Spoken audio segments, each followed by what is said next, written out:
ఓం నమో వెంకటేశాయ. స్తన్యపాన విలోలుపా ధన్యజీవ మనోగుపా గోవింద గోవింద. కుసుమఫలనికాయం కౌగతం పర్ణజాతం కమలమపి నితాంతం కుత్సితం వాపి భక్త్యా కుమతి రహితజంతుః కోపి వా హ్యర్పయేత్తే కిరసి సపది తస్మై కామితార్థస్య సిద్ధిం అని హతపూతన మతిపాతన నతపూత నమిత చేతనుడైన శ్రీనివాస పరమాత్మని భక్తిగా భావించుకుంటూ శ్రీశుకుల వారు ఉపదేశం చేసిన శ్రీమద్ భాగవతం యొక్క అధ్యయన కార్యక్రమాన్ని మనం చేపడదాము. యథాప్రకారం ప్రార్థనా శ్లోకాదులను చదువుకుని కార్యక్రమానికి మంగళాచరణం చేసుకుందాము. శ్రీ గణేశ ప్రార్థనా. నఖేన జిత శుభ్రాంశుం మఖేన హితకామదం ముఖేన హస్తినందేవం సుఖే నమత సాదరం. శ్రీ గురు ప్రార్థనా. గురుర్బ్రహ్మా గురుర్విష్ణుః గురుర్దేవో మహేశ్వరః గురుః సాక్షాత్ పరం బ్రహ్మ తస్మై శ్రీ గురవే నమః. శ్రీనివాస ప్రార్థనా. ప్రత్యక్ష విషయాభాయ పరోక్షాఖ్యాననామినే ప్రత్యక్షరూపమానాయ శ్రీనివాసాయ తే నమః. అథ సంకల్పః అస్మాకం ఉపాత్త సమస్త దురిత క్షయ ద్వారా బుద్ధిశుద్ధ్యర్థం విద్యాభివృద్ధ్యర్థం భక్తిజ్ఞానవైరాగ్యాది తదనుకూల సర్వసంపత్సమృద్ధ్యర్థం శ్రీపరమేశ్వర ప్రీత్యర్థం శ్రీమద్భాగవత పాఠం కరిష్యామహే. అస్య శ్రీమద్భాగవత స్తోత్ర మహామంత్రస్య నారద ఋషిః బృహతి ఛందః శ్రీకృష్ణః పరమాత్మా దేవత బ్రహ్మబీజం భక్తిశక్తిః జ్ఞానవైరాగ్యే కీలకం అస్మాకం శ్రీమద్భగవత్ప్రసాదసిద్ధ్యర్థే పాఠే వినియోగః ధ్యానం నారాయణేన పురుషేణ చ పౌరుషేయం వ్యాసప్రసూతశుకభాషిత పౌరుషేయం సంసారఘోర ఘనధూర్హత పౌరుషేయం వేదాంతమాలపత భాగవతం ఋషేయం. శ్రీ గురుభ్యో నమః. పసిపిల్లవాడు హడావిడి చేశాడు. ఓ పెద్ద రాక్షసి మీద ఆడుకుంటూ కనిపించాడు. ఆడవాళ్ళందరూ భయపడ్డారు. భయపడ్డ వాళ్ళు ఊరుకోకుండా పసిపిల్లవాడికి దిష్టి తీశారు. అబ్బో రక్షణా విధానాలు అబ్బో చాలా విధానాలుగా చేశారు. చాలా మంత్రాలు చెప్పారు, లేదా చాలా నామాలు చెప్పి బీజన్యాసాలు అవి ఇవి చేసి మొత్తం మీద రక్షణ కల్పించామని అనుకున్నారు. అందరికీ రక్షణ ఇచ్చేటువంటి ఆ స్వామి పేర్లతోనే రక్షణ చేశామని అనుకుని ఆయన్ని పడుకోబెట్టి ఆయనకి కప్పారు. బట్ట కప్పి చక్కగా పడుకోవయ్యా, వెచ్చగా పడుకో అని చెప్పి పడుకోబెట్టారు. ఇంత హడావిడి జరుగుతుంటే అక్కడ మగవాళ్ళు సరిగ్గా లేరు. ఈ మగవాళ్ళలో ప్రధానులందరూ అక్కడికి వెళ్ళారు. ఎక్కడికి? కంసుడికి పన్ను చెల్లించటానికని వెళ్ళారు. కొంతమంది రక్షణకు ఏదో ఉన్నవాళ్ళు ఉన్నారు, కానీ ప్రధానులు అక్కడికి వెళ్ళారు. వాళ్ళందరూ ఆ సమయానికి అప్పటికి దిగి వచ్చారు. తావన్నందాదయో గోపాః మథురాయా వ్రజంగతాః విలోక్య పూతనాదేహం బభూవురతి విస్మితాః. తావత్ ఇదంతా జరిగే సమయానికి నందాదయో గోపాః నందుడు మొదలైనటువంటి గోపాలకుల్లో ప్రధానులు వీళ్ళందరూ మథుర నుండి వ్రజం గతాః ఈ బృహద్వనానికి వచ్చారు. ఈ గొల్లపల్లికి తిరిగి వచ్చారు. తిరిగి వచ్చేసరికి వీళ్ళకి కనిపించిన సీన్ ఏంటి? పూతనా దేహ. ఓ పూతన అనే రాక్షసి తాలూకు పెద్ద శరీరం. విలోక్య పూతనాదేహం ఆ శరీరాన్ని చూసి అతి విస్మితాః బభూవు చాలా ఆశ్చర్యపోయారు. ఈ రాక్షసి ఏంటి, ఇక్కడికి రావటం ఏంటి, ఇక్కడికి వచ్చి ఇక్కడ ఇలా ఎవరో కొట్టేసినట్టు కింద పడిపోయి ఉండటం ఏంటి, ఈ చెట్లు రాళ్ళు ఇవన్నీ పిండి పిండి అయిపోయి ఉండటం ఏంటి, ఎక్కడి నుంచి వచ్చింది రాక్షసి, ఇంత దేహాన్ని ధరించి లోపలికి ఎలా వచ్చింది, లోపలికి వచ్చేటప్పుడు ఎవరు ఏ శబ్దాలు చేయకుండా ఎలా ఉన్నారు, ఏ దేహం ధరించి లోపలికి వచ్చింది, ఎలా సచ్చింది అని చాలా చాలా ఆశ్చర్యపోయారు. అయితే ఆ పూతన ప్రాణవియోగ సమయంలో వీళ్ళు లేరు కాబట్టి మరీ ఎక్కువ భయపడలేదు. పూతనా ప్రాణవియోగం జరిగిపోయింది కాబట్టి ఆశ్చర్యం మాత్రమే వీళ్ళు పోయారు. తావన్నందాదయో గోపాః మథురాయాం వ్రజంగతాః విలోక్య పూతనాదేహం బభూవ రతి విస్మితాః. వీళ్ళకి ఇంతలో వసుదేవుడి మాటలు గుర్తొచ్చాయి. వసుదేవుడు ఏం చెప్పాడు? మీరు అర్జెంటుగా గొల్లపల్లికి వెళ్ళిపోండి అని చెప్పాడు కదా. అమ్మో నూనం బత ఋషిః సంజాతః యోగేశో వా సమాససః స ఏవ దృష్టో హ్యుత్పాతః యదాహ ఆనకదుందుభిః. ఓహో, ఈ వసుదేవుడు ఈ మధ్యకాలంలో మనం చూసి చాలా రోజులైంది కదా, చాలా మారిపోయినట్టున్నాడు. నూనం బత ఋషి సంజాతః. వసుదేవుడు ఓ మహర్షిలాగా తయారైపోయాడు. వసుదేవుడిని చెరసాలలో వేశారు కదా చాలా ఏళ్ల పాటు. ప్రతి సంవత్సరము ఒక్కొక్క పిల్లవాడిని చొప్పున కొంటూ వచ్చాడు. సుమారుగా 8 ఏళ్ళు అయింది వసుదేవుడిని చూసి. ఈ వసుదేవుడిని 8 ఏళ్ళుగా చెరసాలలో వేశారు కదా. చెరసాలలో వేస్తే టైం వేస్ట్ చేయకూడదని బహుశా తపస్సు చేశాడేమో. ఆ తపస్సు బాగా ఫలించి ఈయన మహర్షి అయిపోయాడు. నూనం బత ఋషి సంజాతః. లేకపోతే ఆ లోపల కూర్చొని తపస్సు ఏం చేస్తాడులే, తపస్సు అంటే అడవులకు వెళ్ళిపోవాలి కదా, ఆ అడవులకు వెళ్ళలేదు కాబట్టి తపస్సు కాదు అనుకుంటే యోగాభ్యాసం ఏమైనా చేశాడేమో. యోగేశోభా.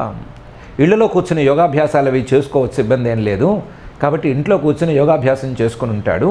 అందువల్ల సమాససః. మొన్న చూసినప్పుడు కూడా చాలా మొహం కాంతివంతంగా కనిపించింది. ఆయన మొహం కాంతివంతంగా కనిపించడానికి మనకు తెలిసి వేరే కారణం ఏమీ లేదు. అన్ని ఇబ్బందులు పడ్డవాడు. పిల్లలు లేరు, పిల్లలంటే పిల్లల్ని కంసుడు పొట్టను పెట్టుకున్నాడు, భార్యాభర్తలు ఇద్దరిని చెరసాలలో వేశాడు.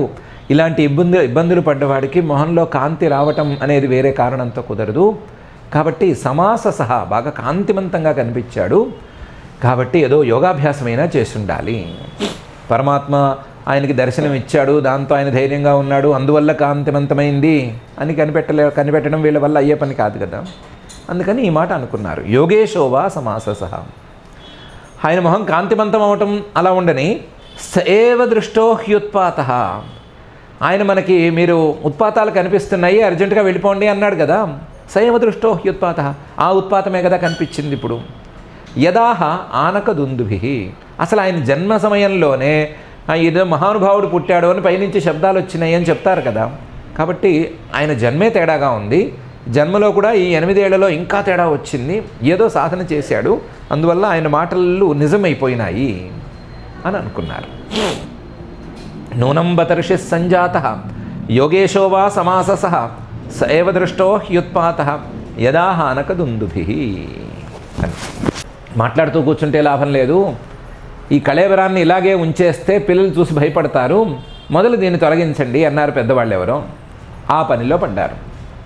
ఎలా తొలగిస్తారు? మోయలేరు. 10 మంది కాదు, 100 మంది కాదు, ఊళ్ళో ఉన్న వాళ్ళందరూ కూడా కలిసినా సరే మోయలేరు, అంత పెద్ద శరీరం పడి ఉంది. దాంతో కళేవరం పరశుభిః చిత్వా తత్తే వ్రజౌకసః దూరే క్షిప్త్వా వయసః న్యదహన్ కాష్ఠధిష్ఠితం. ముందు దూరంగా, ఊరికి దూరంగా కొంత ఎండు కట్టెలు పరిచి ఉంచారు. ఉంచి కళేవరం పరశుభిః చిత్వా, ఈ పూతనా దేహాన్ని గొడ్డళ్ళు తీసుకుని చిన్న చిన్న ముక్కల కింద నరుక్కున్నారు. తత్తే వ్రజౌకసః. వాళ్ళకి ఇలాంటివన్నీ కాస్త తప్పనిసరి వ్యవహారాలు. వ్రజౌకసః ఎలాగూ గొల్లపల్లిలో ఉన్నారు అంటే అరణ్యానికి దగ్గరగా ఉన్నారు. కాబట్టి అరణ్యానికి దగ్గరగా ఉండేటువంటి వాళ్ళకి కొన్ని క్రూర మృగాల బాధలు ఇలాంటివి సహజం. వాళ్ళకి కొన్ని అలవాట్లు ఉన్నాయి. వాటి ప్రకారమే వ్రజౌకసః ఆ గొల్లపల్లిలో నివాసం ఉండే వాళ్ళందరూ కూడా ఇలా గొడ్డళ్ళు తీసుకొచ్చి ఆ కళేవరాన్ని ముక్కల కింద నరుక్కున్నారు. నరుక్కుని ఆ అవయవాల్ని ముక్కల్ని దూరంగా తీసుకెళ్లారు. దూరే క్షిప్త్వా అవయవశః. దాన్ని కూడా మోసుకు రండర్రా అని పెద్దవాళ్ళు చెప్తే మోసుకు రాలేము, ఇక్కడి నుంచి అక్కడికి విసిరేస్తూ ఉంటాము, అక్కడి నుంచి ఇంకోటి తీసి విసిరేయటమే, అంతే తప్ప ఈ మోయటం అనేది మా వల్ల కాదు అన్నారు. అందువల్ల ఒక్కొక్క ముక్క దూరే క్షిప్త్వా అవయవశః, ఒక్కొక్క ముక్క దూరానికి విసిరేసుకుంటూ ఆ కట్టెలు పేర్చిన చోటకి తెచ్చుకున్నారు. తెచ్చుకుని కాష్ఠధిష్ఠితం, ఆ ఎండు కట్టెల మీదకి అవయవాలన్నిటినీ పేర్చి న్యదహన్, బాగా మళ్ళీ తిరిగి ముక్కలు మిగిలిపోకుండా బాగా కాల్చేశారు. కళేవరం పరశుభిః చిత్వా తత్తే వ్రజౌకసః దూరే క్షిప్త్వా వయసః న్యదహన్ కాష్ఠధిష్ఠితం. ఇదేం వర్ణనండి, చక్కటి వర్ణనలు ఏమన్నా ఉంటే చెయ్యాలి కానీ ముక్కలు నరికారు, నరికిన వాటిని ఎండుకట్టెల మీదకి చేర్చారు, ఎండుకట్టెల మీద చేర్చి చక్కగా కాల్చారు అని వర్ణన చేయటం ఇదే న్యాయం అంటే ఆశ్చర్యం జరిగింది. ఆ జరిగిన దాన్ని వర్ణించాలి అంటే ముందు ఏం జరిగిందో చూపించాలి. దహ్యమానస్య దేహస్య ధూమశ్చాగురు సౌరభ ఉత్థిత కృష్ణ నిర్భుక్త సపద్యాహత పాప్మనః. దహ్యమానస్య దేహస్య, ఆ దేహంలోని పూతనా దేహంలోని అవయవాలన్నీ కాలిపోతూ ఉంటే ధూమ, కళేవరం కాలుతున్నప్పుడు వచ్చేటువంటి పొగ దట్టంగా అలముకుంది, దట్టంగా వచ్చింది.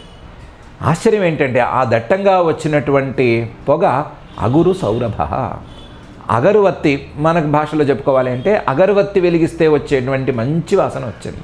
మంచి వాసన, మంచి బ్రాండ్ అగరబత్తి వెలిగిస్తే వచ్చేటువంటి వాసన వచ్చింది.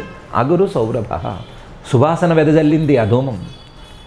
సామాన్యంగా ఏ కళేవరాన్ని కాల్చినా సరే, ఎంతటి గొప్పవాళ్ళు పోయినప్పుడు ఆ కళేవరాన్ని కాల్చినా సరే ఆ వాసనగానే వస్తుంది. గొప్పవాళ్ళు పోయారు కదా, వాళ్ళు ఏదో గొప్పవాళ్ళు కదా అని మంచి వాసన రాదు. పోనీ జీవితం అంతా వాళ్ళు మంచి సుగంధాలు పూసుకున్నారు కదా అన్నంత మాత్రాన కూడా వాళ్ళ శరీరం నుంచి మంచి వాసన రాదు కాల్చేటప్పుడు. కనీసం గంధపు కట్టెలతో కాలుస్తున్నా సరే మంచి వాసన రావడానికి వీల్లేదు. అలాంటిది ఏదో కట్టెలతో, ఎండు కట్టెలతో కాల్చేస్తుంటే అగరు సౌరభ ధూమ, మంచి వాసన వచ్చింది.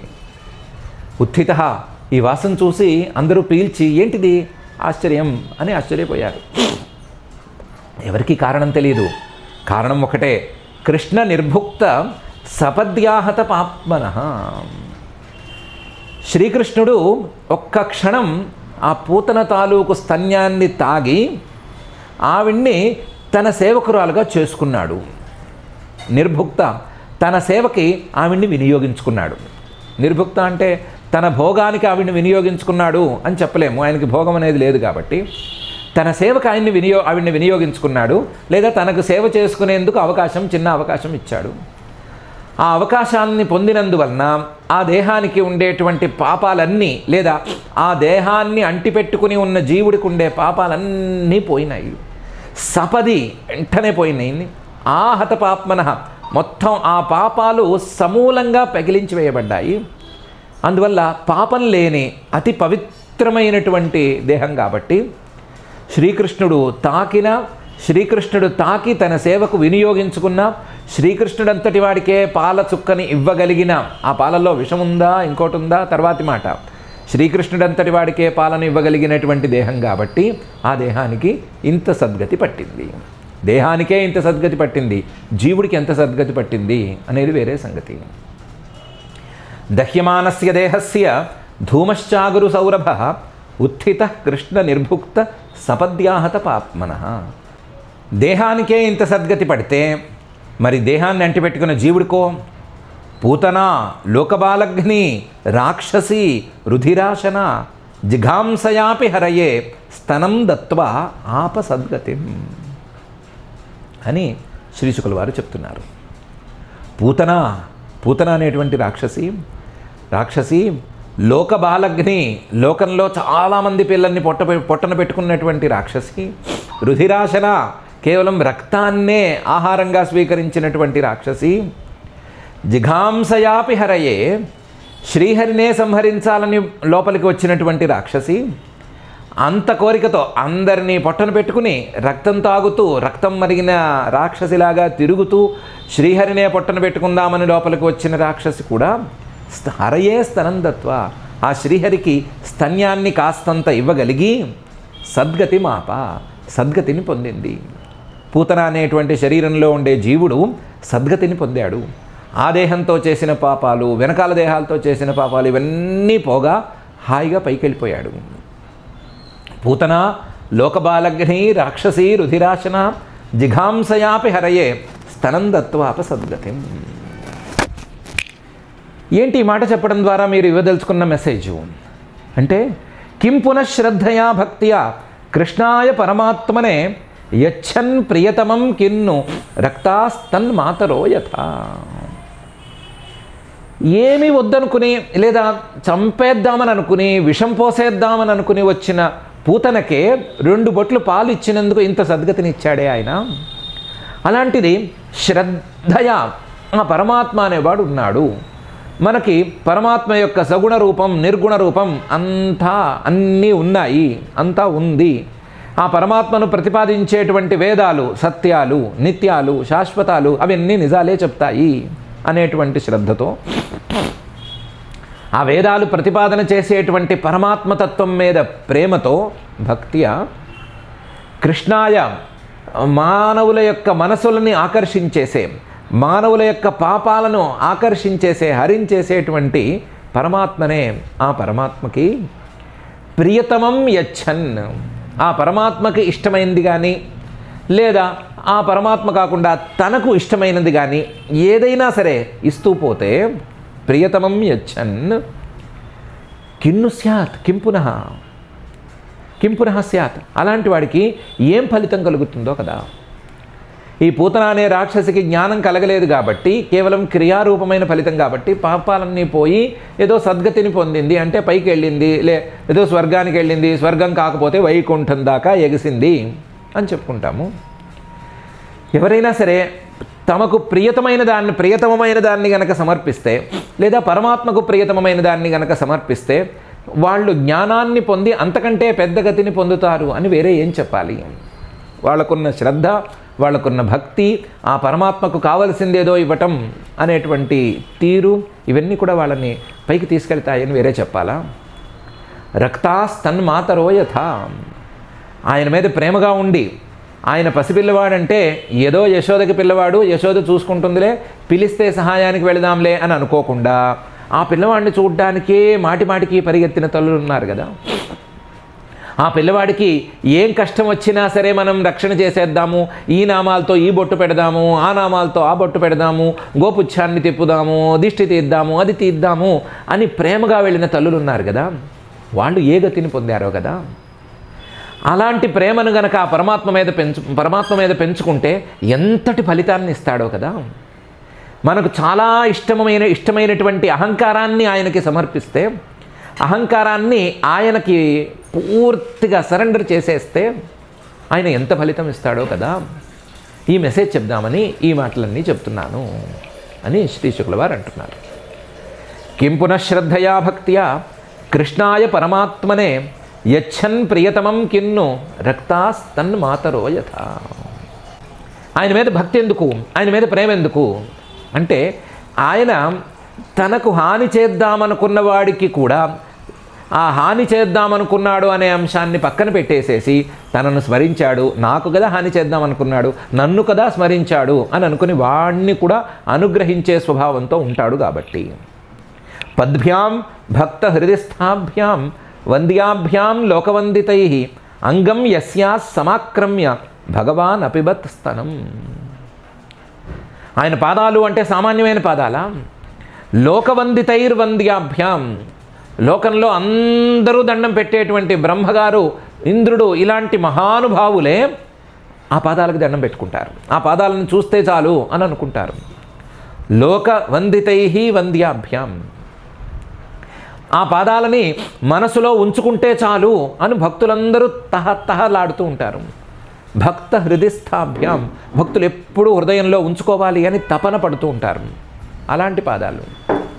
అలాంటి పాదాలతో పద్భ్యాం భక్త హృదయస్థాభ్యాం వంద్యాభ్యాం లోకవందితై, ఇలాంటి పాదాలతో యస్యాహ, ఆ పూతన తాలూకు అంగం, శరీరాన్ని తొక్కుతూ, సమాక్రమ్య, ఆ పాదాలతోనే ఇటు అటు తోస్తూ భగవాన్, ఆ భగవంతుడు అపిబత్ స్తనం, ఆ పూతన తాలూకు స్తన్యాన్ని తాగాడు. ఏ పాదాలను దండం పెట్టుకోవాలి అని విశ్వవంద్యులే వెంటపడుతూ ఉంటారో, ఏ పాదాలను మనసులో ఉంచుకోవాలి అని భక్తులందరూ తహతహలాడుతూ ఉంటారో, ఆ పాదాలని తన్ను సంహరించటానికి తలుచుకున్నది అనేటువంటి కారణంతో, సంహరించటానికి అనే దాన్ని తోసేసి దాన్ని డిలీట్ చేసేసి నన్ను తలుచుకుంది అనేటువంటి కారణం పెట్టుకుని ఆ పాదాలని ఆ పూతనకి ఇచ్చేశాడు. ఆ పూతన మీద ఈ పాదాలను పెట్టాడు. తన పాదాలను పెట్టి ఆ పూతన దేహాన్ని పవిత్రం చేశాడు. స్తన్యం తాగి ఆవిడ క్రియల తాలూకు దోషాలన్నిటినీ పోగొట్టాడు. తన సంబంధాన్ని కలిగించి ఆ జీవుడికి సద్గతిని ప్రసాదించాడు. మరి ఆయన గురించి మనం ఆలోచించాల్సిందే కదా, ఆయన్ని ప్రేమగా మనం తలుచుకోవలసిందే కదా అని శ్రీ శుకుల వారు అంటున్నారు. పద్భ్యాం భక్త హృదయస్థాభ్యాం వంద్యాభ్యాం లోకవందితై అంగం యస్యాస్ సమాక్రమ్య భగవాన్ అపిబత్ స్తనం. యాతుధాన్యపి సా స్వర్గం అవాప జననీగతిం కృష్ణభుక్తస్తనక్షీరాః కిము గావోను మాతరః. యాతుధాన్యపి, అఫ్కోర్స్ ఆ పూతన అనేది రాక్షసే. యాతుధాన్యపి, ఈ జన్మలో ఏం కర్మ, గత జన్మలో కూడా రాక్షసే. యాతుధాన్యపి సా స్వర్గం అవాప, ఆ పూతన వైకుంఠానికి చేరింది. ఆ వైకుంఠానికి చేరవలసిన వాళ్ళు నిజానికి ఈయన్ని ప్రేమగా చూసుకున్నటువంటి తల్లులు. అలాంటి తల్లు వెళ్ళవలసినటువంటి జననీగతిం, తల్లులు వెళ్ళవలసినటువంటి వైకుంఠానికి ఈ పూతన వెళ్ళింది. తల్లుల సరసన చేరింది. ఆయనకి పాలిచ్చి పెంచిన తల్లులు ఎంతమంది ఉంటే, దాదులు కావచ్చు, యశోద కావచ్చు, ఎంతమంది ఉంటే అంతమంది సరసన 2 చుక్కల పాలిచ్చినటువంటి పూతన కూడా చేరింది. కావాలంటే వైకుంఠానికి వెళ్ళి చూసుకోవచ్చు. అవాప జననీగతిం. కాకపోతే ఇచ్చేటప్పుడు భక్తిగా ఇవ్వలేదు, ఇచ్చేటప్పుడు ప్రేమగా ఇవ్వలేదు, ఆయన మీద వాత్సల్యంతో ఇవ్వలేదు, ద్వేషంతో ఇచ్చింది. ఆ సంగతి ఎలా ఉంచేస్తే, ప్రేమతో ఇచ్చిన వాళ్ళు, వాత్సల్యంతో ఇచ్చిన వాళ్ళు, చాలా చాలా స్నేహబుద్ధితో ఇచ్చిన వాళ్ళు, తాదాత్మ్యంతో ఇచ్చిన వాళ్ళు వాళ్ళేమైపోతారు? కృష్ణభుక్త స్తనక్షీరాః. ఈ శ్రీకృష్ణుడికి స్తన్యం ఇవ్వాలని ఎంతమంది తల్లులు వెంటబడ్డారు, ఎంతమంది తల్లుల స్తన్యాలు తాగాడు. పరమాత్మగా నిర్గుణంగా ఉంటే స్తన్యం తాగే అవకాశం రాదేమో అని అనుకున్నట్లుగా, మళ్ళీ ఈ అవకాశం రాదేమో అన్నట్లుగా, ఏ అవతారంలోనూ స్తన్యం తాగే అవకాశం సరిగ్గా దక్కలేదు అని అనుకున్నట్లుగా ఎంతమంది స్తన్యాలు తాగాడు. ఆ స్తన్యాలు తాగినటువంటి తల్లులందరూ ఏమయ్యారు? కృష్ణభుక్త స్తనక్షీరాః. ఎన్ని గోవుల పాలు తాగాడు, ఎంతమంది తల్లుల దగ్గర పాలు తాగాడు, ఎన్ని గోవుల పాలు తాగాడు. ఆ గావహ, ఆ గోవులు, ఆ మాతరహ, ఆ తల్లులు అందరూ ఈ వైకుంఠంలోనే ఇంకా ఏదో పై 10వ అంతస్తో 100వ అంతస్తో ఇంకా పై స్థాయో, లేదా వాళ్ళ కోసమే ప్రత్యేకంగా కట్టించిన వైకుంఠ భాగమో ఏదో ఒకటి అలాంటి చోటే ఉండి తీరాలి కదా. వాళ్ళ గురించి ఏమని చెప్పుకోవాలి మనము?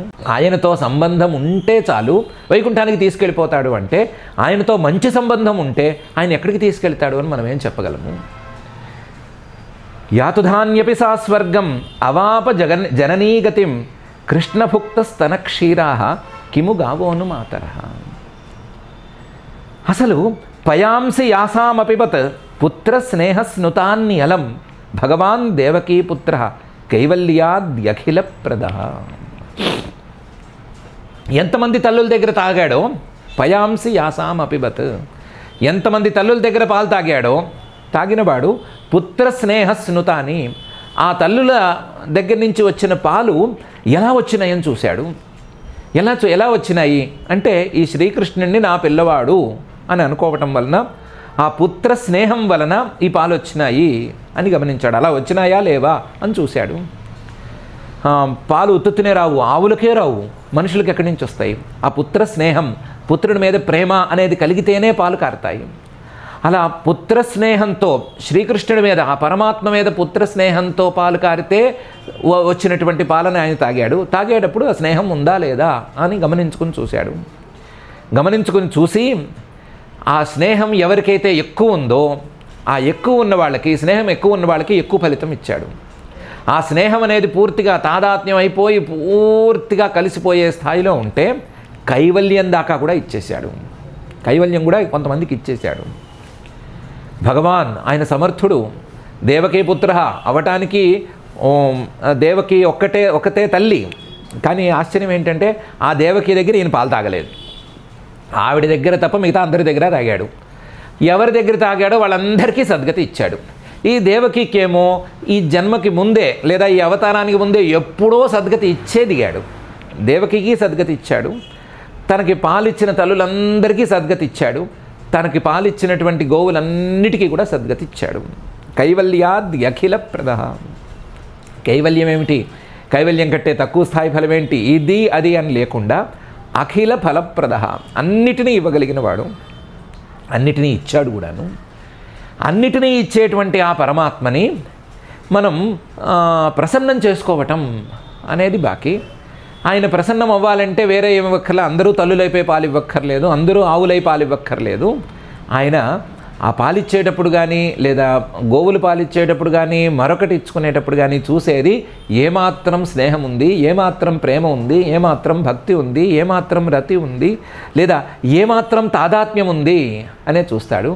ఆ తాదాత్మ్యాన్ని, ఆ ప్రేమని, ఆ భక్తిని, ఆ రతిని పెంచుకుంటే చాలు, ఎంత మాత్రానికైనా సరే, ఎంత ఫలితాన్నైనా సరే ఆయన ఇవ్వగలడు అని చెప్పడానికే ఇదంతా చెప్తున్నాను అని శ్రీ శుకుల వారు అంటున్నారు. పయాంసి యాసామపిబత్ పుత్రస్నేహస్నుతాన్యలం భగవాన్ దేవకీపుత్ర కైవల్యాద్యఖిల ప్రదహాం తాసామవిరతం కృష్ణే కుర్వతీనాం సుతేక్షణం న పునః కల్పతే రాజన్ సంసారో జ్ఞాన సంభవ. తాసాం అవిరతం కృష్ణే కుర్వతీనాం సుతేక్షణం. ఆ తల్లులందరూ కూడా, ఏ తల్లులు అంటే ఎవరికి వారు కృష్ణుడు మా కొడుకు అనుకున్న తల్లులందరూ, అది యశోద కావచ్చు, గల్లుపల్లిలో ఉండేటువంటి మిగతా గోప స్త్రీలు కావచ్చు, ఎవరెవరైతే ఆయన్ని మేము ఈయనకి తల్లులం అనుకున్నారో, లేదా ఎవరెవరైతే ఈ కృష్ణుడు మా పిల్లాడు అన్నట్టున్నారో వాళ్ళందరికీ కూడా తాసాం అవిరతం కృష్ణే కుర్వతీనాం సుతేక్షణం న పునః కల్పతే రాజన్ సంసార. మళ్ళీ సంసారం అనేది జరగదు, మళ్ళీ సంసారం అనేది రాదు. పై జన్మ వారెవరికీ లేదు. పై జన్మ అజ్ఞాన సంభవ, అజ్ఞానం వలన కూడా రావాలి. అజ్ఞానం అనేది వీళ్ళకి లేదు, అజ్ఞానం అనేది తొలగిపోయింది. ఎందుకంటే శ్రీకృష్ణుడి మీద సుతేక్షణం, పిల్లవాడు అనేటువంటి దృష్టితో చూసి శ్రీకృష్ణుడిని వాళ్ళు తమ అజ్ఞానాన్ని పోగొట్టుకున్నారు. తాసాం అవిరతం కృష్ణే కుర్వతీనాం సుతేక్షణం న పునః కల్పతే రాజన్ సంసారో జ్ఞాన సంభవ అని శ్రీ శుకుల వారు అంటున్నారు. ఎంత పురాణ గ్రంథమైనా తత్వం దగ్గరకు వచ్చేసరికి ఇలాంటి పొగడత మాటలు మాట్లాడకూడదు. తత్వాన్ని తత్వంగా ఉంచాలి. తత్వం దగ్గర ఈ అర్థవాద వాక్యాలని కలిపేసి, స్తుతు వాక్యాలు కలిపేసి వెళ్ళి పాడు చేసేయకూడదు. తల్లులు ఏదో పాలు ఇచ్చారు, పాలిస్తే ఆయన వైకుంఠం ఇచ్చాడు, సద్గతిని ప్రసాదించాడు, చాలా పెద్ద ఎత్తున పెట్టాడు అని చెప్పుకోండి. కానీ మళ్ళీ జన్మ లేదు అని మాత్రం చెప్పబోకండి. మళ్ళీ జన్మ లేకపోవటానికి ఒకే ఒక కారణం అవ్వాలి, అది తత్వజ్ఞానం అవ్వాలి. ఆ తత్వజ్ఞానం రావాలి అంటే ఎప్పుడు చూసినా సరే ఆ పరమాత్మే అన్ని పదార్థాల్లోనూ కనిపించాలి. అలా వీళ్ళకి ఎక్కడ కనిపించాడు? ఎవరికి వాళ్ళకి నేను గోపస్త్రీని అని ఉంది, ఎవరికి వాళ్ళకి వాళ్ళ దేహం మీద, వాళ్ళ ఇంటి మీద, లేదా వాళ్ళ వస్తువుల మీద, లేకపోతే వాళ్ళ పతి మీద, వాళ్ళ పుత్రుడి మీద, వీళ్ళందరి మీద వ్యామోహాలు అలాగే ఉన్నాయి. ఏదో శ్రీకృష్ణుని మీద పిల్లవాడు అనేటువంటి భావన కలిగింది. ఆ భావనకి ఏదో మంచి ఫలితం ఉంది అని చెప్పండి, అంతేగాని ఎక్కువ చెప్పబోకండి. తత్వం చెప్పేటప్పుడు కొంత క్లారిటీ మెయింటైన్ చేయాలి. అలాగే ఇది చెప్పేటప్పుడు, అర్థవాద వాక్యాలు చెప్పేటప్పుడు కాస్తంత క్లారిటీ ఉంచుకోవాలి. అంతే తప్ప రెండు కలిపేయకూడదు అని అంటే శ్రీ శుకుల వారు అలా కాదు, నేను ఒక అభిప్రాయంతోనే చెప్పాను అని చెప్తున్నారు. తాసాం అవిరతం కృష్ణే కుర్వతీనాం సుతేక్షణం న పునః కల్పతే రాజన్ సంసారో జ్ఞాన సంభవ. సంసారం అంటే ఏమిటి అంటే, ఈ దేహం నేను, ఈ ఇల్లు నాది, ఈ నా భర్త, నా పిల్లవాడు, ఇంతే కదా. పోనీ ఆడవాళ్ళకి ఇంతే కదా సంసారం. ఇంతకు మించి నా నగ నటర పురుగు పుట్ర ఏవో ఉంటాయి, అవి నావి, ఇంతే కదా. ఈ తల్లులకి వేరే ధ్యాస లేదు, వేరే ధ్యాస ఏమీ లేదు. తమ దేహం గురించి ఎప్పుడు ప్రస్తావన వచ్చినా సరే ఆ ప్రస్తావనలో ఆ శ్రీకృష్ణుడిని కలిపే చేసుకున్నారు ప్రస్తావనని. ఎలా అంటే, ఈ దేహంలో నా ఒంటి మీద శ్రీకృష్ణుడు ఆడుకున్నాడు, ఈరోజు నేను వెళ్ళి ఆయన్ని ఎత్తుకొచ్చాను, ఈరోజు నా చేతుల మీద ఆడుకున్నాడు, ఈరోజు నా గుండెల మీద ఆడుకున్నాడు, ఈరోజు నా స్తన్యం తాగాడు, ఈరోజు నా స్తన్యం తాగలేదు అని శ్రీకృష్ణుడితో సంబంధం పెట్టుకునే వాళ్ళు తమ దేహాన్ని గురించి ఆలోచించుకుంటున్నారు. తమ ఇంటి గురించి ఆలోచించుకోవాలంటే వాళ్ళు ఎప్పుడూ అసలు సొంత ఇళ్లలో ఉన్నదే లేదు. ఈ కృష్ణుడు పుట్టిన దగ్గర నుంచి ఆ యశోద ఇంటి చుట్టూనే తిరిగారు. ఒకవేళ ఎప్పుడైనా సొంత ఇంటికి ఎప్పుడు వచ్చారంటే ఆ కృష్ణుడిని ఎత్తుకుని తమ ఇంటికి వచ్చినప్పుడే వచ్చారు. ఆ వచ్చినప్పుడు కూడా గేహే కృష్ణ క్రీడతి, ఇంట్లో శ్రీకృష్ణుడు ఆడుకుంటున్నాడు అని ఇంటిని ఆ శ్రీకృష్ణుడితో కలిపే భావన చేశారు. తమ పతి గురించి ఎప్పుడు ప్రస్తావన వచ్చినా సరే, నేను గనక ఈ శ్రీకృష్ణుడికి తల్లి అయితే ఈయన తండ్రి అని ఆయన్ని కూడా శ్రీకృష్ణుడితో కలిపే మాట్లాడుకున్నారు. పతిని శ్రీకృష్ణుడితో కలిపే మాట్లాడుకున్నారు. ఇది కాక ఎప్పుడైనా పుత్రుడు, పిల్లలు అనే మాట వస్తే పిల్లవాడెవడు? శ్రీకృష్ణుడే. శ్రీకృష్ణుడు తప్ప నాకు పిల్లవాడు లేడు, నా పిల్లవాడు శ్రీకృష్ణుడే అనే భావనతోనే ఆ తల్లులందరూ ఉన్నారు. సో వాళ్ళకు ఉండేటువంటి ప్రపంచమంతా కూడా ఈ శ్రీకృష్ణుడితోనే నిండిపోయింది. శ్రీకృష్ణుడే వాళ్ళ ప్రపంచం అయ్యాడు. ఈ ప్రపంచం, ఈ సంసారం అనేది వాళ్ళకి శ్రీకృష్ణుడు తప్ప మరొకళ్ళు కనిపించేలాగా లేనే లేదు. అదేగా మీరు కూడా లక్షణం చెప్తున్నది. ప్రపంచాన్ని, సంసారాన్ని పరమాత్మగా చూస్తే ఆ తర్వాత జన్మ ఉండదు అనే కదా చెప్తున్నది. ఆ లక్షణాన్ని వీళ్ళు పాటించారు. పాటిస్తే కాదని ఎందుకేముంది? ఈ లక్షణాన్ని సాధించడానికి కావలసినటువంటి ప్రేమ వాళ్ళ దగ్గర పుష్కలంగా ఉంది. తల్లి ప్రేమనే కనబరిచారు. తల్లి ప్రేమలో ఏ రకమైన కల్మషం ఉండదంటారు కదా. కాబట్టి ఏ రకమైన కల్మషం లేని, ఏ రకమైన కోరికతో సంబంధం లేని ప్రేమనే కనపరిచారు. నిష్కామంగా ప్రేమించుకున్నారు, నిష్కామంగా ప్రేమించారు, తల్లి బుద్ధితో ప్రేమించారు. మొత్తం తమ ప్రపంచం ఆయనే అనే ఉద్దేశంతో ఉన్నారు. వాళ్ళకి తత్వజ్ఞానం కలగకుండా ఎక్కడికి పోతుందో చెప్పండి అని శ్రీ శుకుల వారు అడుగుతున్నారు. తాసాం అవిరతం కృష్ణే కుర్వతీనాం సుతేక్షణం న పునః కల్పతే రాజన్ సంసారో జ్ఞాన సంభవ అనే ఈ శ్లోకంలో. సరే, మళ్ళీ ఒకసారి పూతనాదేహం దగ్గరికి వెళ్తే, కటధూమస్య సౌరభ్యం అవఘ్రాయ వ్రజౌకసః కిమిదం కుత ఏవేతి వదంతో వ్రజమాయయుః. కటధూమస్య, ఆ శవం అది, ఆ శవాన్ని కాలుస్తుంటేనేమో సౌరభ్యం, మంచి వాసన వస్తోంది. ఎంత పీల్చినా సరే, ఎన్ని రకాలుగా చూసుకున్నా సరే, మామూలు మనం చూసే పర్ఫ్యూమ్ లాగా కాకుండా కొంతసేపటికి ఓ చెడ్డ వాసన వస్తున్నట్లుగా కాకుండా, ఎంతసేపు పీల్చినా, ఎంతసేపు ఉంచినా సరే మంచి వాసనే వస్తుంది. దాంతో అవగ్రాయ, బాగా పీల్చి పీల్చి వ్రజౌకసః, ఆ గొల్లపల్లిలో నివాసం ఉండేటువంటి గోపాలులందరూ కూడా కిమిదం, ఏంటిది, కుత ఏవా, ఎక్కడి నుంచి వస్తోంది ఈ వాసన? శవం కాలిస్తే ఇలాంటి వాసన రావటం అనేది ఎప్పుడూ లేదు కదా. మామూలుగా అసలు శవం కాలిస్తే వాసనే చూడకూడదంటారు. శవధూమం అనేది ఆయుర్హరం అనే మాట కూడా ఉంది. శవధూమాన్ని ఎక్కువ పీలిస్తే కనుక ఆయుస్సు ఉండదు, ఆయుస్సు తొందరగా కరిగిపోతుంది అని అంటారు. అలాంటిది శవధూమంలాగా లేనే లేదు, పీల్చిన కొద్దీ పీల్చాలనిపిస్తోంది, ఎక్కడి నుంచి వస్తోంది ఇది వదంతః అని మాట్లాడుకుంటూ ఇంకా చేసేది లేక వ్రజమాయయుః, ఎప్పటికో మెల్లగా గొల్లపల్లికి తిరిగి వచ్చేశారు. కటధూమస్య సౌరభ్యం అవఘ్రాయ వ్రజౌకసః కిమిదం కుత ఏవేతి వదంతో వ్రజమాయయుః. తే తత్ర వర్ణితం గోపైః పూతనాగమనాదికం శ్రుత్వా తన్నిధనం స్వస్తి శిశోశ్చాసన్ సువిస్మితాః. మొదలు వీళ్ళందరూ పనిలో పడ్డారు కదా, అసలు ఎందుకు వచ్చింది ఈ రాక్షసి, ఎలా వచ్చింది, ఎవరు దీన్ని చంపారు అని ఇంటికి వచ్చి అడిగారు. ఇంటికి వస్తే తే తత్ర వర్ణితం గోపైః, అక్కడ ఉన్న గోపాలకులు, గోపాలక స్త్రీలు వీళ్ళందరూ జరిగినట్లు చెప్పారు, లేదా వాళ్ళకి తెలిసినంత మేరకు చెప్పారు. పూతన ఆగమనాధికం, పూతన ఓ మానుష స్త్రీ రూపంలో అందంగా నగలు నట్రా అంతా దిగేసుకుని వచ్చింది, ఇవన్నీ వివరంగా చెప్పారు. శ్రుత్వా, అవి విని ఆశ్చర్యపోతూ ఉండగానే తన్నిధనం, ఈ పసిపిల్లవాడు ఎక్కి పాలు తాగాడు, పాలు తాగిన వెంటనే అది చేతులు కాళ్ళు ఇటు కదిలిచ్చింది. అది ఎంత చేతులు కాళ్ళు విదిలించినా సరే ఈ పిల్లవాడు మాత్రం ఆ శరీరం నుంచి బయటికి రాలేదు. కాళ్ళు చేతులు విదిలిస్తే కింద పడిపోవాలి కదా పిల్లవాడు, బ్యాలెన్స్ సరిపోక, అలా జరగలేదు. పట్టుకునే ఉన్నాడు, ఆ స్తన్యాన్ని పట్టుకునే ఉన్నాడు. అది కింద పడిపోయిన తర్వాత మాత్రం హాయిగా దాని మీద ఆడుకుంటూ ఉన్నాడు, ఏమాత్రం హాని జరగలేదు, ఏమాత్రం భయపడలేదు అని వివరంగా చెప్పారు. తన్నిధనం, పూతన ఎలా పోయింది అని చెప్పారు. శిశోహో స్వస్తి, ఆ పసిపిల్లవాడు మాత్రం కదలలేదు, హాయిగా ఉన్నాడు అనే సంగతి కూడా చెప్పారు. అది విని సువిస్మితాః ఆసన్, చాలా ఆశ్చర్యపోయారు. తే తత్ర వర్ణితం గోపైః పూతనాగమనాదికం శ్రుత్వా తన్నిధనం స్వస్తి శిశోశ్చాసన్ సువిస్మితాః. నందస్వపుత్రమాదాయ ప్రేత్యాగతముదారధీః మూర్ధ్న్యుపాగ్రయాయ పరమాం ముదం లేభే కురుద్వః. నందగోపుడైతే స్వపుత్రమాదాయ, తన పిల్లవాడిని ఒకసారి చేతిలోకి తీసుకుని ప్రేత్యాగతం, అమ్మో రాక్షసి దగ్గరికి వెళ్ళాడు. ఆ రాక్షసి విషమిచ్చి చాలామంది పిల్లల్ని చంపింది అని తెలుస్తోంది. వసుదేవుడేమో ఉత్పాతమన్నాడు. అంటే ఇతను కూడా అంతదాకా వెళ్ళొచ్చాడు, మిగతా పిల్లలు వెళ్ళినంత వరకు వెళ్ళొచ్చాడు అని అనుకుని, ఈయనకి తెలియదు కదా వచ్చినవాడు పరమాత్మ అని, అందుకని పిల్లవాడికే మంచి జరిగింది అని అనుకుని, ఉదారధీహి, చాలా ఉదారంగా ఆలోచించానని అనుకుని, మూర్ధ్న్యుపాఘ్రాయ, ఈ పిల్లవాడికి ఆయుస్సు పెరగాలి అని అనుకుని, మళ్ళీ ఇలాంటి రాక్షసులు ఈ పిల్లవాడి జోలికి రాకూడదు అని అనుకుని ఆ పిల్లవాడి తల మీద వాసన చూశాడు. పెద్దవాళ్ళు పిల్లల తల మీద గనక వాసన చూస్తే ఆ పిల్లలకి ఆయుష్ పెరుగుతుంది అని శాస్త్రవచనం ఉంది. ఆ పని ప్రకారం మూర్ధ్నియుపాఘ్రాయ తల వాసన చూసి పరమాం ముదం లేభే చాలా సంతోషపడ్డాడు. లేక లేక కలిగిన బిడ్డ కదా పాపం ఆయన దృష్టిలో.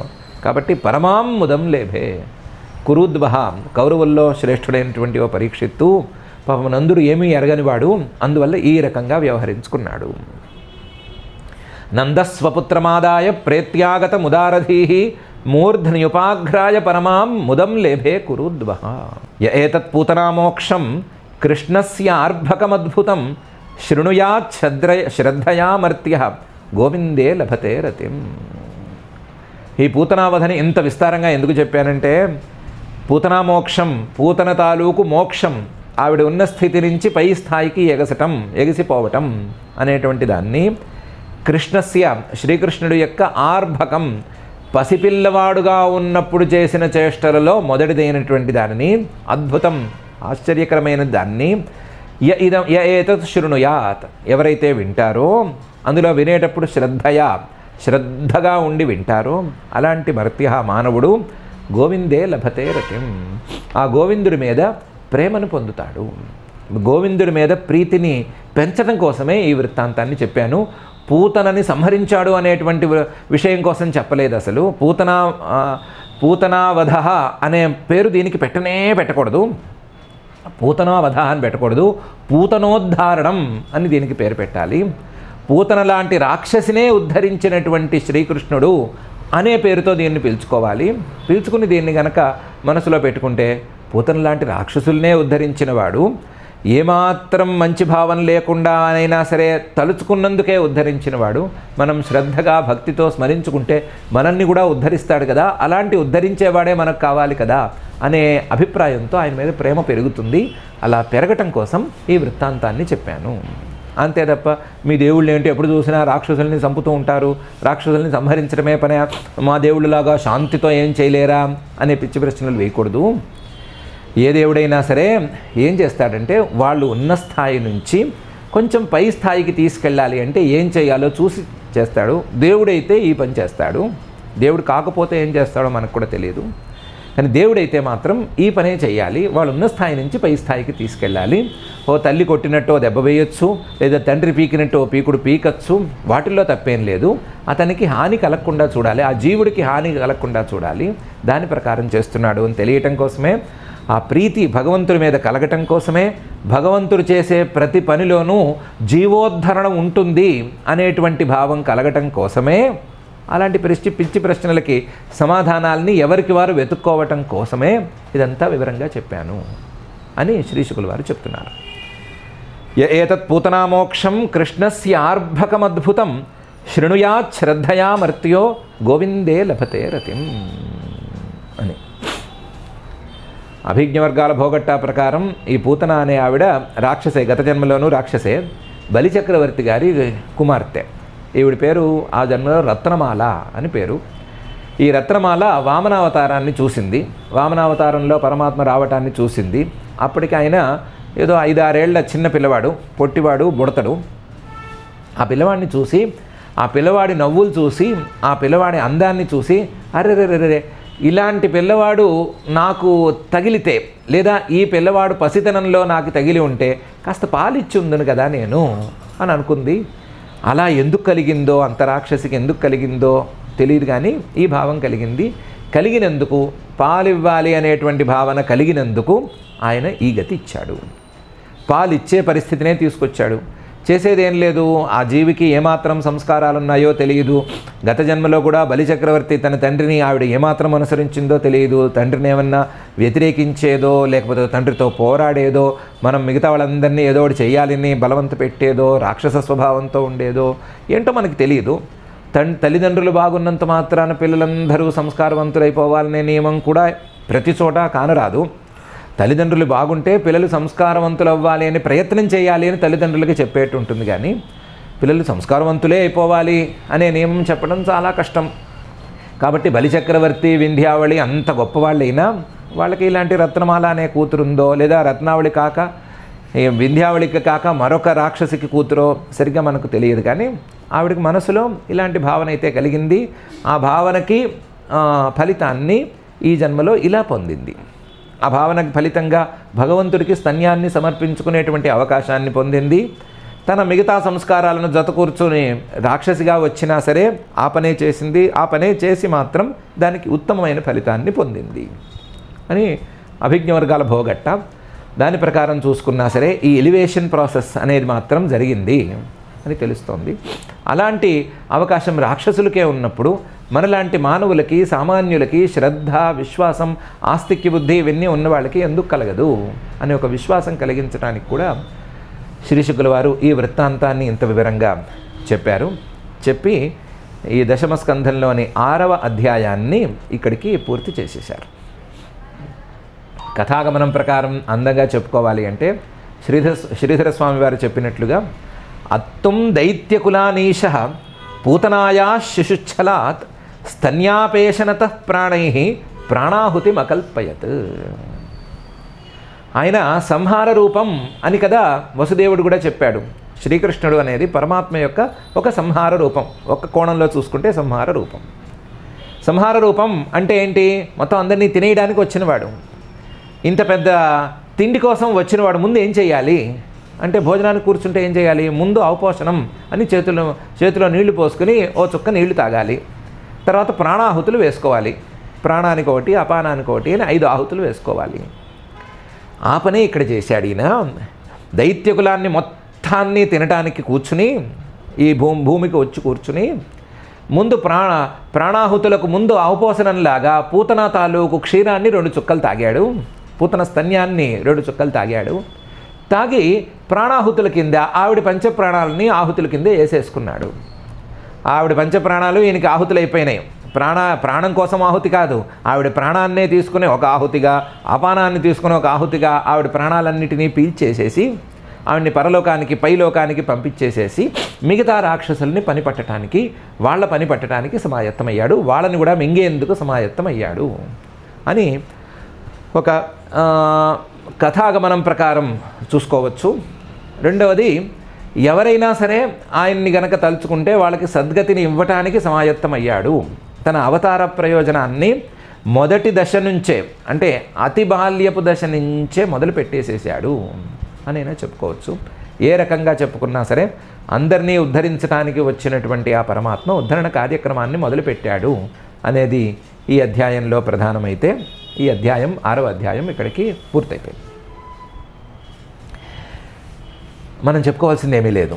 చెప్పవలసిందంతా ఆయనే చెప్పేశారు. శ్రీశుకుల వారే చెప్పేశారు. శ్రీశుకుల వారే ఆయన మీద భక్తి, శ్రద్ధ ఈ 2 గనక ఉంటే, ఆయన్ని గనక ఒక్కసారి ధ్యానిస్తే, ఆయన్ని ఒకసారి తలుచుకుంటే, ఆయన మీద ప్రేమ పెంచుకుంటే, ఆయన మీద స్నేహం ఉంచుకుంటే, ఆయన మీద తాదాత్మ్యాన్ని పొందితే చివరికి సంసారం అనేటువంటి ఫలితాన్ని కూడా తీసేస్తాడు, ఆ దుష్ఫలితాన్ని కూడా తీసేస్తాడు అని ఆయనే చెప్పాడు. కాబట్టి ఏం తేల్చుకోవాల్సిందేం లేదు. తేల్చవలసిందంతా శ్రీశుకుల వారే తేల్చేశారు. మనం చేయవలసిందల్లా ఆ హతపూతన మతిపాతిత నతపూత నమిత చేతనుడైనటువంటి శ్రీనివాస పరమాత్మని మన బుద్ధి ఆ దిశగా వెళ్ళేట్లుగా అనుగ్రహించమని ప్రార్థించటమే. కాబట్టి ఆ ప్రార్థన మనం చేసుకుందాము. ఆ ప్రార్థనతో ఈరోజుకు క్షమాప్రార్థనాదులను చెప్పుకుని ఈ కార్యక్రమాన్ని పూర్తి చేసుకుందాము. ఈ అధ్యాయం పారాయణ వరకు విడిగా మనం చేసుకుని అథా మొదలుపెట్టి ఇతితో పూర్తి చేసే పారాయణ పద్ధతిని ప్రవేశపెట్టుకుని అలా విడిగా ఇంకొక వీడియో పెట్టుకుందాము. క్షమాప్రార్థనాదులను పలుకుని ఈ కార్యక్రమాన్ని ఇంతటితో సమాప్తి చేసుకుందాం. అథ క్షమాప్రార్థనా యదక్షరపదభ్రష్టం మాత్రాహీనం చ యద్భవేత్ తత్సర్వం క్షమ్యతాం దేవ నారాయణ నమోస్తుతే. అథ భగవత్సమర్పణం కాయేన వాచా మనసేంద్రియైర్వా బుద్ధ్యాత్మనా వా ప్రకృతే స్వభావాత్ కరోమి యద్యత్ సకలం పరస్మై నారాయణాయేతి సమర్పయామి. అథ లోకక్షేమ ప్రార్థనా సర్వే భవంతు సుఖినః సర్వే సంతు నిరామయాః సర్వే భద్రాణి పశ్యంతు మా కశ్చిద్ దుఃఖభాగ్ భవేత్. అథ మంగళం శ్రియః కాంతాయ కళ్యాణ నిధయే నిధయేర్థినాం శ్రీవేంకటనివాసాయ శ్రీనివాసాయ మంగళం.